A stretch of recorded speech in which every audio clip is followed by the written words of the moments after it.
Today is a great day. You want to know why? It's because the Blackhawks destroyed the Detroit Red Wings 6-2 on national television. Wow!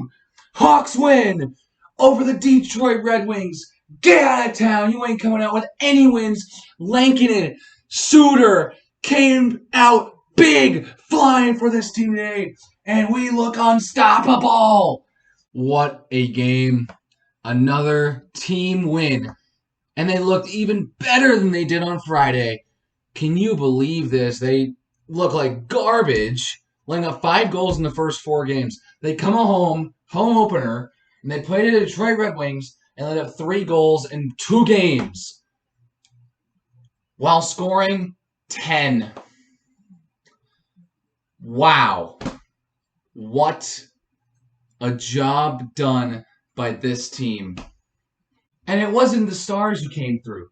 It was our depth players. So about 5 minutes in, Kane drives in. He dumps it back for DeHaan. He blasted on net. It stopped, but a juicy rebound. That is just the easiest thing ever. And it is buried by Pius Suter, who got the start on the first line today, gets his first ever NHL goal. Wow! Great to see him succeeding in just his 6th career NHL game. But wait, it gets better. Hawks are on the power play about halfway through the first period. As it's winding down, Janmark moves to the side to about the left, puts it in front. Suter bangs it in the 5-hole, and he's got his 2nd career NHL goal, and this is a PPG.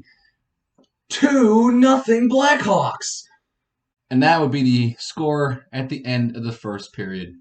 Bit of a rough start to the second period for Chicago, as the Red Wings are on a 5-on-3 situation, and Tyler Bertuzzi just is able to capitalize on an opportunity and buries it.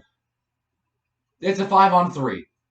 The chances of it going in the net are pretty high. You can't really say, hey, this was bad. Kind of blame those on the penalties more than, the defense, because it is really hard when you're 2 men down. Really uneventful second until the end when the Red Wings tried to clear it.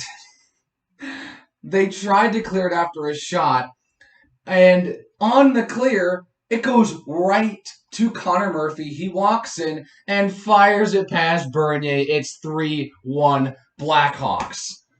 Hawks go into second intermission, up 2 again.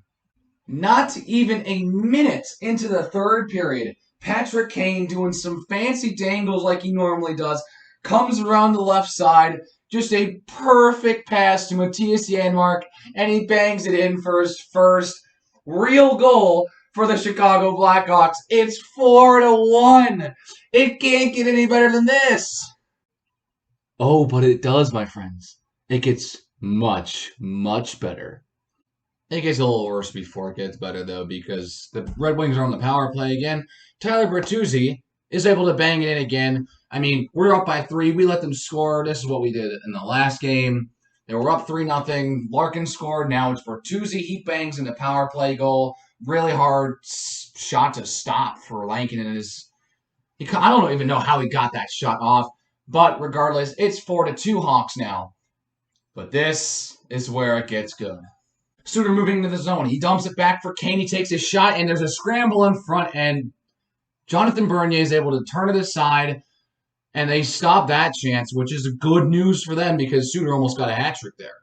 Now, with about 7.5 minutes left, the Red Wings try to get it in the zone, and the pass that they go for is picked off by Pius Suter, and he drives that thing. He's already got 2 goals tonight. He takes the shot, and he scores!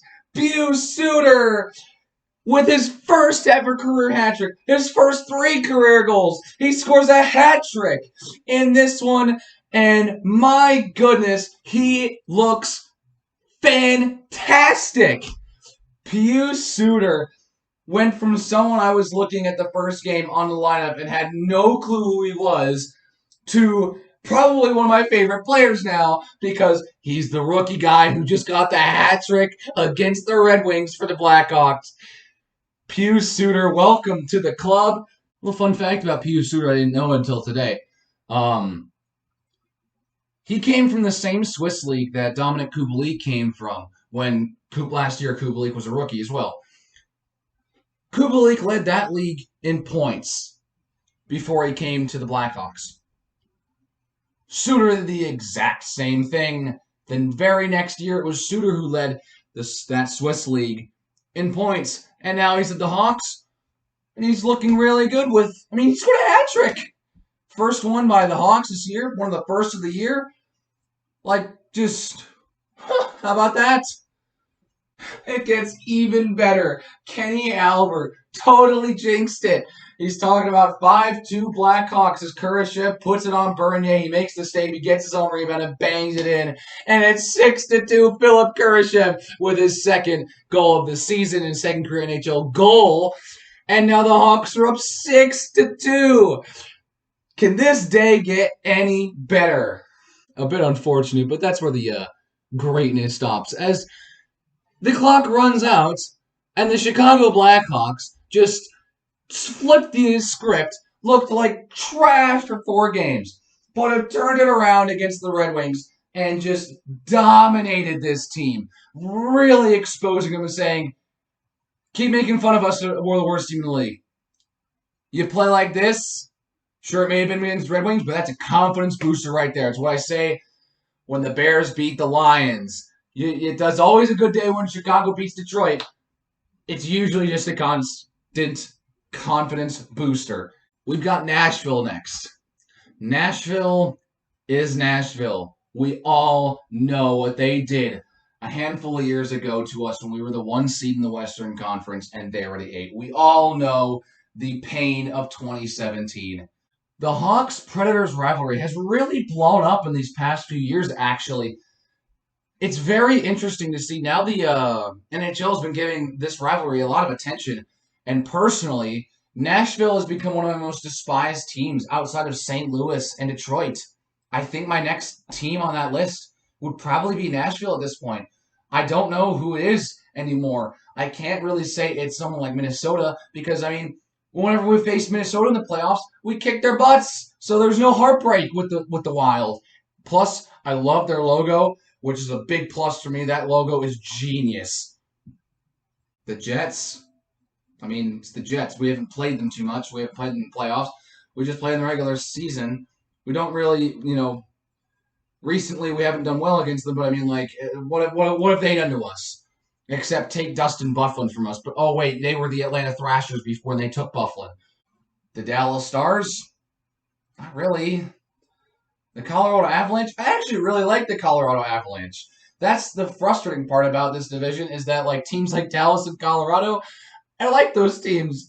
Why are they in our division? The NHL divisions has been really wacky for quite a while to the point where the Hawks and the Red Wings aren't even in the same conference. The Hawks are the only original 6 team in the Western Conference. So a lot of the classic rivalries have kind of gone away in that sense, and it's just very awkward.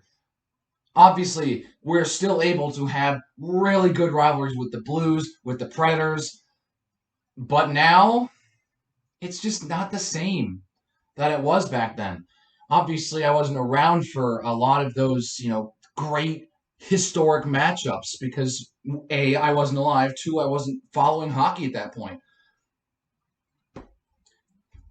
But it's great to see that the Hawks and the Red Wings are playing 8 times this year, rejuvenating the rivalry that we have with each other. Even though we're projected to be bottom 2 of the standings, that means the rivalry is still going to be competitive. So it doesn't matter, So this is really nice to be able to play the Red Wings more than twice a year and more than once in each other's stadiums. It's going to be great. We have basically the next team on my list that's in our division that we have to beat, which is the Nashville Predators. We're in Nashville. We play them on Tuesday and Wednesday. Wednesday's game is on Wednesday Night Hockey. So the Wednesday game is going to be big. It's going to be a true showcase Can we hang with some of the bigger boys in this division? Because right now, the Hawks are in third place in the Central Division, but that's mainly in part because the Dallas Stars and the Florida Panthers have only played 2 games apiece. They've won both of them. The Carolina Hurricanes have played 3 games. They're 2-1. The Predators have played 5 games. They're 2-3. And then the Red Wings are 2-4. So it's like the reason why we're in third place at 2-3-1 at 5 points is because the division has had COVID issues. The Stars didn't start their season until Friday. The Hurricanes haven't played a game in like a week or two. The Lightning didn't play a game for like another week after they played us. So the division's going to heat up a little bit. I'm going to take being in third place as long as I can get it because we know we're not going to be in that position much or often this season. So let's take it for what we got. Hawks are in third place in the Central Division. We got 2 wins. We have back-to-back wins. We have some momentum. Bring on Nashville, baby. Hawks are on a roll. That's going to do it for this one, folks. If you liked it, make sure you hit that like button. Make sure you hit that subscribe button. And as always, I will see you in the next video.